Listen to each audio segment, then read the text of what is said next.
Conversas Cruzadas hoje está na companhia do deputado estadual pelo Partido dos Trabalhadores, deputado Dirceu Dresch, também aqui conosco o professor César Pazzold, que é cientista político, advogado, escritor, e ainda a professora Rosângela Damasio, que é cientista política. Queria agradecer muito a presença do senhor, deputado, porque eu costumo citar isso toda vez que nós recebemos, numa situação complicada, qualquer representante de sigla partidária, e agora no caso o PT, que está acuado, muito pressionado pelos fatos, que é muito comum um parlamentar se negar ao debate. O senhor sempre que nós convidamos atende aí o nosso convite, agradeço a sua participação, acho que é importante esse registro, né, até de prestação de contas, de transparência e por aí vai. Eu queria saber do senhor, o senhor acredita que nesse momento, com o PMDB num discurso de afastamento, de descolamento do governo federal, aqui em Santa Catarina, este fato de ontem, né, já se afastando do governo federal, fica mais difícil para o presidente Dilma recompor? Vamos começar na sua área política, a sua base no Congresso Nacional. Boa noite. Primeiro, boa noite, Igor, boa noite aos professores que estão aqui, a todos que nos acompanham. Eu acho que nós precisamos respeitar sempre a mobilização da sociedade. Quer dizer, eu faço parte desta... Já mobilizei muita gente, mobilizei muitos agricultores, trabalhadores nesse estado, porque eu sou, além de tudo, sou sindicalista e de uma categoria profissional. Então, respeito muito a mobilização da sociedade, embora ele está muito inflado os números, e vários institutos de pesquisa, inclusive, trazem isso, grandes analistas políticos, que o número não é esse que está sendo divulgado, mas que foi um número importante, um número expressivo. Não interessa também aqui quantos foram, o importante é a mobilização. E eu também quero concordar com o professor, nós não estamos vivendo um momento turbulento, nós podemos chegar até aí, se nós não tiver responsabilidade de parte da sociedade e principalmente dos partidos políticos, do judiciário brasileiro, dos poderes, que hoje, felizmente, nós estamos vivendo um momento da democracia importante, né? E se não fosse isso, nem as pessoas poderiam ter ido para a rua domingo, não fosse a conquista da democracia. Então a própria presidente, de certa forma, nesse último período, com a crise política, porque a crise política veio antes da crise econômica, isso é importante se diga, e tem vários analistas, inclusive o próprio Besser Pereira afirma isso, que nós perdemos PIB por causa da crise política que se criou, e aí vem a crise econômica. Então o PMDB tem um papel fundamental, não é bem assim agora nós vamos abandonar o barco, porque fizeram um monte de estrago no Brasil. Então o senhor acha que a crise econômica é apenas fruto da Lava Jato? Não. Também, não estou dizendo apenas. Nós temos uma crise internacional violenta. Vários países não se recuperaram da crise internacional ainda de vários anos. Mas vários também, numa condição que estava em condição semelhante à nossa, e que estão bem melhores que a gente, né? E outros estão bem pior. Outros estão bem pior que a nossa, por exemplo, a Espanha, a própria Itália, não se recuperou ainda, né? Então, nós temos uma crise, não dá para fechar os olhos para isso, Igor, né? Tem uma crise internacional. Tem uma crise política instalada de terceiro turno no Brasil. Né? Isso também precisa ser dialogado com a sociedade, está claro isso, né? A nossa oposição, o candidato a presidente Aécio Neves, desde o dia da eleição, que ele perdeu a eleição, ele não admite a derrota, e começou a jogar contra o Brasil. E aí, desculpa lhe interromper. Começou a jogar contra o Brasil. E aí, desculpa lhe interromper. E aí nós temos um fato interessante nessa manifestação, que eu não vou quantificar aqui, e até comentei isso no Bom Dia Santa Catarina, professor, desculpa lhe interromper, que essa manifestação foi muito mais, na minha opinião, contra alguma coisa do que a favor de algo. Porque o presidente, o senador Aécio Neves, com o governador Geraldo Alckmin, os dois foram vaiados. Que foi uma estratégia de marketing político terrível, desastrosa, claro. Foram vaiados, que deveriam lucrar politicamente com o movimento, afastados, né, e apareceram e foram vaiados. Essa é uma questão importante da minha avaliação. O movimento, mesmo que se tentou mostrar mais pelo impeachment da presidente Dilma, mas me parece assim, pelo que eu acompanhei, principalmente em redes sociais também, se mostrou muito a luta do povo contra a corrupção. Sim. E aí o fato de São Paulo é emblemático. Eu senti também. A predominância a favor da Lava Jato, contra a corrupção. E o impeachment. Mas em primeiro lugar a questão era a corrupção. Isso. Eu senti isso também. De assistir televisão, rádio e redes sociais, eu estou convencido, Renato Rico, que o centro do embate foi a corrupção. O senhor acha que foi a corrupção? Foi a corrupção. E aí, claro, tem os interesses. O senhor acha que a maioria não foi pedir o afastamento da presidente Dilma? Não, acredito que não. Pelo que eu vi, a maioria não foi simplesmente pelo impeachment, mas fortalecer, e aí que vem a situação de São Paulo. Né? Se fosse simplesmente o impeachment, talvez o PSDB seria aplaudido, né, as lideranças do PSDB, mas foi justamente pelas denúncias que o PSDB também tem, que o próprio PMDB tem, gravíssimo, a sociedade quer uma resposta. Pois é, e professor, será que não há um risco aí, ou algo negativo para a nossa democracia, o fato de que há um movimento apolítico, tipo de demonização da política? Quando eu falei aqui, fiz a tese de que não, é contra o governo, é contra, na minha tese, o povo foi às ruas contra a corrupção, mas claramente também pelo afastamento da presidente Dilma. Sim, claramente sim. Agora, qual é a hierarquia que é perigoso estabelecer? Agora, né? qual se demoniza o partido político... Isso é terrível. Isso é ruim para a democracia. Nós já tivemos, né, em outras mesas juntos. E qual é a alternativa? Esse movimento propõe o quê? Qual a alternativa? Pois é, não propôs. Alternativa, não. Eu volto a insistir, esse discurso meu será sempre e permanente. Democracia sem partido político não existe. Né? Não confundir partido político com os maus políticos. Não é verdade? Essa é a diferença, é fundamental. Mas no Brasil os maus políticos estão dominando os partidos políticos. Se isso for verdade, é circunstancial. Não é? O povo tem que continuar votando, as pessoas têm que começar a participar mais da política, se filiarem a partidos políticos, segundo a sua convicção ideológica, econômica, etc., para manter a nossa democracia. Sem partido político ela não vai funcionar. Este é o Conversas Cruzadas aqui na TV Com. A situação política hoje no Brasil, cenário nacional. O presidente Dilma tem capacidade de reagrupar sua base política e se afastar do processo de impeachment e visando a retomada do crescimento econômico. É disso que nós estamos tratando. Houve manifestação muito grande, né, no final de semana, contra a corrupção, pelo afastamento da presidente Dilma Rousseff, e é disso que nós estamos tratando.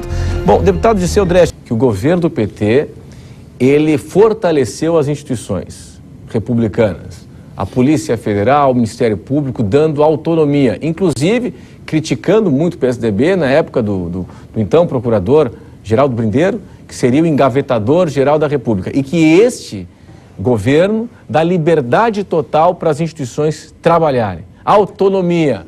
Doa quem doer. Mas se dá autonomia, se dá liberdade total, como é que vai ser golpe? Porque há uma crítica, na condução das operações. Eu só quero me fixar nisso. O pedido de impeachment via legislativo, ação, justiça eleitoral que chegará ao Supremo, essas condutas da Tavênia não são ameaças a golpes. Sim. Agora, qualquer movimentação no sentido de retirar mandato legítimo da presidente sem essas duas vias é golpe. O PT critica, mas o PT critica, diz que as ações e toda a Operação Lava Jato, isso é tudo um movimento golpista. Bom, mas se é tudo dentro do rito, nas instituições que, segundo o PT, elas foram fortalecidas com autonomia total... Nós estamos justamente falando do que eu comentava antes do intervalo, que é o seguinte, você fazer todo um movimento partidário, político, sem ter uma prova contundente na perspectiva de derrubar uma presidente. Você prepara toda uma mobilização da sociedade, você prepara um fortalecimento dos partidos nesta direção. Vamos ficar entre nós aqui. O Aécio Neves, né, como ele perdeu as eleições novamente, ele não aceitou e começou a preparar todo um processo de difamação, de calúnia, de crise política, para não deixar a presidente governar, e inclusive derrubá-la sem provas. Hoje não há nenhuma condição técnica jurídica para derrubar a presidente. É justamente o que o professor fala. Dizer, se não tem condições técnicas, jurídicas e o respeito ao processo das instituições, né, que de fato tem esse papel, na nossa avaliação é sim golpe, Renato. Não temos dúvida disso. Reafirmo isso. Uma dúvida constitucional, professor. Se no caso, e isso circula pelas delações premiadas, se no caso, professor, se comprovar que foi utilizado dinheiro fruto de corrupção vindo da Petrobras para a campanha eleitoral, ou seja, antes do exercício do mandato, mas para a campanha que reelegeu a presidente Dilma, isso pode resultar em cassação da chapa ou não? Se o financiamento, chamemos de irregular, foi para a campanha da chapa, sim, a chapa. Eu acho que esse é um ponto que vai complicar a situação. Só uma ponderaçãozinha para lembrar. Isso você está dizendo. Não, pelo que eu li nas delações. Não, eu estou respondendo tecnicamente. Pelo que eu li nas delações, eu acho que esse é um ponto. Se foi para a chapa, sim. Acho que esse é um ponto. Agora, só quero lembrar o seguinte, que quando houve o impedimento do ex-presidente Collor, sim, 92, e o pedido de impeachment, eu tenho a memória clara disso, já fazia ciência política e acompanhava. Não houve ninguém, a não ser ele, dizendo que havia um golpe. Né? Por quê? Porque havia evidências da má condução do negócio público também naquela época. E dele, pessoalmente. O que está difícil agora, e eu aí concordo com o nosso deputado, de absorver onde está a evidência do comprometimento da presidente. Sim. Essa é uma questão estratégica que, democraticamente, nós temos que, a respeito da qual temos que prestar atenção. É importante a sociedade questiona os problemas que o Brasil vive, a crise econômica e tal. Nós vivemos grandes crises nos estados, municípios, no Brasil já na história. Mas isso não pode ser motivo para você derrubar uma presidente eleito por 54 milhões de brasileiros. Da forma que as pessoas votaram, quem votou. Essa é uma questão importante. Não acredita que faltou o presidente Lula, e eu não estou falando mais da presidente Dilma aqui, mas porque o presidente Lula foi alvo aí da Operação Lava Jato, não faltou transparência para dizer o seguinte, não faltou comunicação para explicar exatamente aquilo que ele está sendo acusado, o dinheiro, mais 50% do Instituto Lula vieram de empresas acusadas na Lava Jato, quase 50% dos recursos das palestras foram contratadas por empresas da Lava Jato. Por que o presidente não veio a público para explicar, olha, eu fiz uma palestra aqui em Angola, foi no dia tal, tantas pessoas presentes? O senhor não acha que faltou isso? Isso está tudo muito bem explicado. O presidente Lula já fez vários documentos, inclusive declarou isso tudo na justiça, está na declaração de renda dele. O presidente Lula, como muitos têm um preconceito, como ele não tem, passou por grandes universidades, né? Ele mesmo disse, por que o Bill Clinton pode receber um valor e eu tenho que receber um outro valor, como ex-presidente que tem um peso no mundo igual a do Bill Clinton, né? Então, há um preconceito, o presidente viajou o mundo, cobrava, sim, as palestras, viagens, tudo pago. E, inclusive, Renato, eu preciso fazer um esclarecimento. Inclusive, o presidente, me parece, a semana passada, entrou, inclusive, com direito de resposta na sua empresa, né, para explicar que não deram o direito dele explicar. Né, ficaram detonando o ex-presidente. Agora, só fazendo um adendo aqui, o seguinte, naquele dia da Operação Lava Jato, que teve a condução coercitiva e foi a manhã toda, à tarde fez um discurso exaltado na sede do Diretório Nacional do PT e tudo transmitido ao vivo, sem corte, sem nada. Então, mas a justificativa, então, ela está sendo feita, talvez falta espaço mesmo, né? E aí precisa discutir a democracia de comunicação, inclusive, no país. Esse é um debate que nós também queremos fazer. Então, o presidente Lula está esclarecendo agora sobre a contribuição do ex-presidente no governo. Primeiro, eu não quero acreditar que se o processo sai do Moro e vai para o Supremo Tribunal Federal, ele não vai ser apurado. Aí seria desacreditar o judiciário brasileiro. Mas é outro ritmo, né? É outro ritmo. Bom, claro. se é outro ritmo, mas o Supremo Tribunal Federal com certeza vai apurar com muita seriedade, talvez até mais que o próprio Moro, né? Até mais que o próprio Moro, porque tem credibilidade da sociedade, inclusive, para isso. Então, o presidente Lula não vai ser apurado, o processo vai ser apurado, sim, só muda de espaço. Então, isso, na minha avaliação, e eu quero deixar isso muito, muito claro. Quer dizer, se a gente não acredita no judiciário, se a gente acha que o Moro é o santo e os outros não prestam do judiciário, eu não vejo dessa forma. Eu quero colocar aqui essa questão com muita, muita clareza. Então, e o presidente Lula, ele tem um grande compromisso com o Brasil.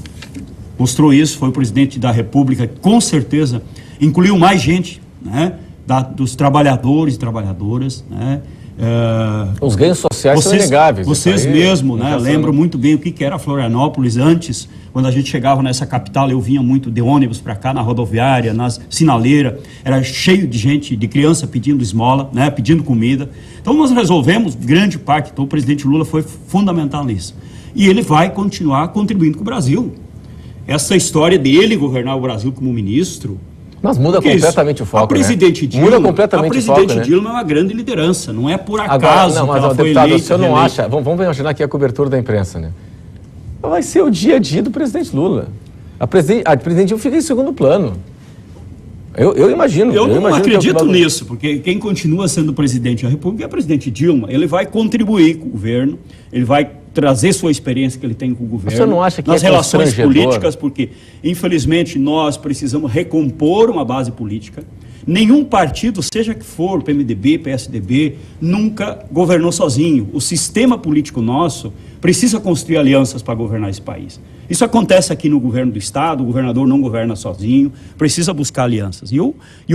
A presidente Dilma, junto com o presidente Lula, pode contribuir muito nessa perspectiva, reconstruir uma base política no Congresso Nacional. Pois é, o deputado Dirceu Dresch disse agora há pouco que o presidente Lula, na condição de ministro do governo federal, pode ajudar a presidente Dilma a recompor a sua base no Congresso Nacional, que está bem dividida. Quer dizer, a presidente Dilma tem um desafio que é o descolamento com a sua base de sustentação, com os movimentos sociais, com uma pauta de ajuste fiscal que é justamente o contrário do que a base do PT defende, né, professor? Mas, enfim, o que a presidente Dilma tem a oferecer para recompor essa base no momento em que há um sentimento de políticos de autodefesa de que, não, eu vou abandonar o barco antes que afunde e não quero afundar junto? Bom, primeiro, só se me permites insistir que um deslocamento eventual pela condição de ministro do ex-presidente Lula se ocorrer para o Supremo do processo específico dele, não, pelo contrário, não retira a qualidade do processo, não retira obrigações de seguir o devido processo legal. O Supremo Tribunal tem dado lições de interpretação constitucional discutíveis, mas firmes, fortes. A convicção lá os dissidentes do Supremo são transparentes no voto, então nós não temos motivo para preocupação nenhuma. Vai demorar mais? Não sei, essa previsão demorará, os dois processos demorarão e nós temos, do ponto de vista jurídico, o processo político é que pode ser mais rápido. Bom, dois, eu vejo na eventual ida do ex-presidente Lula para o governo, eu vejo uma estratégia de abertura de outro tipo de diálogo, né? Inclusive com o PMDB. E com parcela significativa do PMDB. Porque a saída com uma temporada de 30 dias para ver se sai confirmando ou não, é a expectativa de como vai fazer agora a presidente Dilma em termos de recompor bases no Congresso. Ela tem que buscar, e se o ministro Lula for o veículo, ela terá um veículo eficiente politicamente, ela tem que buscar subsídios para recompor a política econômica dela, né? Para atender aos reclamos do partido principal dela, que são muitos deles justos, porque a reforma previdenciária está draconiana, algumas dessas reformas estão muito fortes, muito draconianas, né? E ela terá antipáticas, né, para um segmento, né? Especialmente para o seu segmento, para o próprio. Então, ela terá ao lado dela, nós temos que reconhecer isso, alguém com uma experiência política grande, foi presidente da República 2 vezes. Ele vai mandar no governo? Não sei. Se ele sentar com a presidente que ele ajudou a eleger, ele foi o principal cabo eleitoral, e combinarem uma estratégia, ela estiver de acordo, usando a expressão popular, quem tem a caneta é ela. Agora o seguinte... Igor, eu queria trazer de volta esse debate, que para mim está de fundo nessa questão toda, que é também toda a questão do futuro do Brasil, em termos de recursos naturais, né? O que está em jogo nisso tudo, a questão do pré-sal, o que está em jogo da desnacionalização, todo esse processo que está em debate, não só aqui, o tema do petróleo, principalmente, que tem impactado aí muito pelo mundo afora, a disputa global que a gente vive, do BRICS, que o Brasil é um país que hoje tem um debate importante, a questão de criar um banco de desenvolvimento alternativa, inclusive, ao FMI. Então, tem grandes... A desregulamentação do trabalho, né, as pautas pesadas da terceirização, outras pautas pesadas que estão em debate a nível de Brasil, né? O presidente Lula entrando para o governo, com certeza, o próprio presidente Lula em alguns momentos já falou, nós ganhamos a eleição e estamos governando com pauta da oposição. Exatamente. Né? Que eram alguns temas do ajuste fiscal, alguns ajustes que precisam ser feitos, outros não.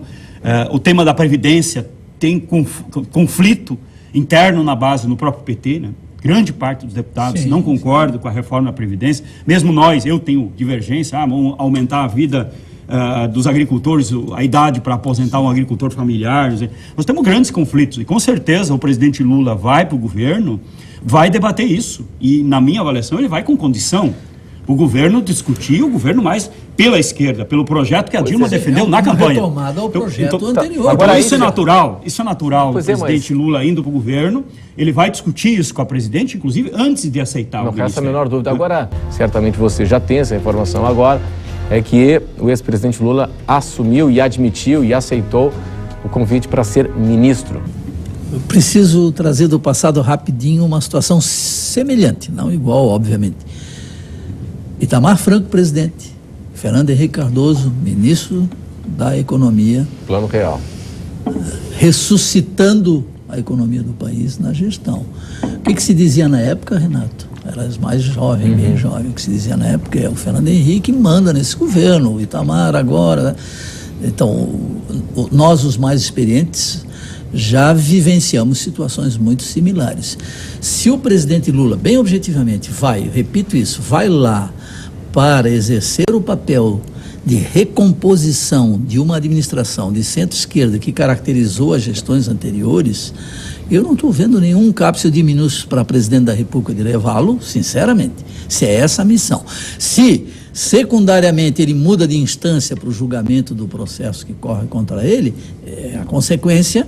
Se isso foi mais forte para a ida dele do que colaborar para o retorno do partido dele no governo, aí é um problema de consciência dele, né? Eu não me sinto em condições de fazer julgamento. Agora, que a expectativa é de que a dinâmica do governo passa a ser outra, com ele no governo, sem dúvida será outra. É outro estilo, inclusive. E é um super-ministro, como foi o Fernando Henrique para o Itamar Franco. Renato, eu concordo plenamente com essa avaliação, e já fiz há uns dias atrás, quando o presidente vai com a possibilidade de ir para o ministério. Eu não sei se está confirmado, ainda de ontem para cá era especulação. Sim. E eu tenho avaliação, eu tenho dados de que hoje à tarde ou amanhã cedo vai se reunir com a presidente para justamente confirmar ou não. Né? Curioso que hoje à tarde já aconteceu para a gente aqui. Ele justamente, ele quer justamente conversar com a presidente sobre este projeto do Brasil, como retomar o país numa perspectiva de sair desse momento crítico, né? Sempre digo, não é só a crise econômica. A crise política é maior. Sim, é maior. Alimenta a crise econômica. E ela vive alimentando isso. E está vindo um processo muito forte, né? De envolvimento, inclusive, com a sociedade, como talvez há poucas vezes aconteceu.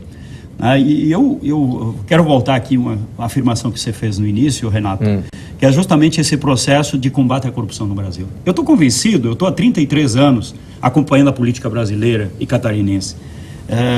Nós criamos, de fato, mecanismos no Brasil de apuração da corrupção.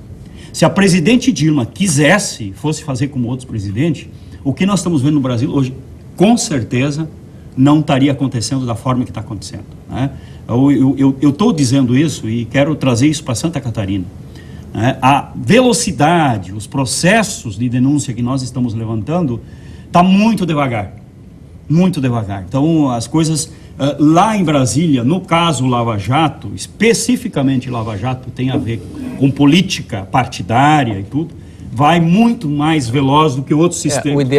O ideal é que fosse tudo rápido, né? Dos Zelotes, por exemplo, que é muito maior, né? A velocidade teria que ser igual.